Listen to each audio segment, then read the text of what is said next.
Le Code du travail n'édicte pas de règles spécifiques au travail isolé et l'obligation générale de sécurité pesant sur l'employeur est prévue à l'article L 4121-1 du Code du travail trouve à s'appliquer. Pour rappel, l'employeur doit prendre les mesures nécessaires pour assurer la sécurité et protéger la santé physique et mentale des salariés.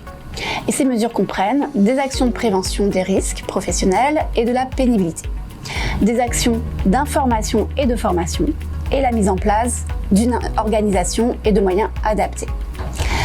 Le décret du 20 février 1992 fixe des prescriptions particulières d'hygiène et de sécurité applicables au travail effectué dans des établissements par une entreprise extérieure, notamment par un travailleur isolé, et il prévoit que l'employeur doit prendre des mesures nécessaires pour qu'aucun de ses salariés ne travaille isolément, en un point où il ne pourrait être secouru à bref délai en cas d'accident.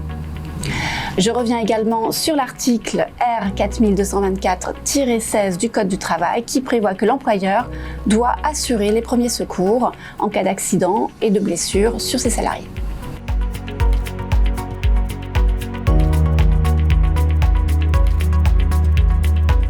Le travail isolé n'est pas un risque à proprement parler. En revanche, il augmente la probabilité de survenance d'un accident ainsi que la gravité, car le salarié est souvent extérieur à l'entreprise et parfois mal orienté, mal accueilli et amené à prendre des décisions seul. Le travail isolé peut présenter une aggravation des conséquences en cas d'apparition d'un risque intrinsèque au salarié.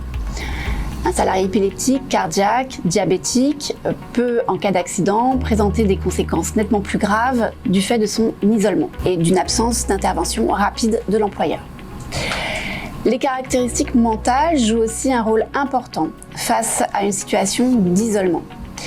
Le risque d'anxiété, de stress, de sentiment d'abandon, car absence d'équipe de travail ou de soutien, peuvent se révéler sur des postes de travailleurs isolés. Les risques psychosociaux sont donc à prendre en compte sur les postes isolés. L'isolement peut entraîner des comportements à risque également, tels que la vitesse excessive ou le non-port d'un EPI, ou l'utilisation d'outils non appropriés, car le salarié isolé n'est pas visible et n'est donc pas contrôlé au quotidien. Enfin, le travail isolé favorise les agressions verbales ou physiques, lesquelles ont des répercussions bien sûr sur la santé physique et mentale des salariés isolés.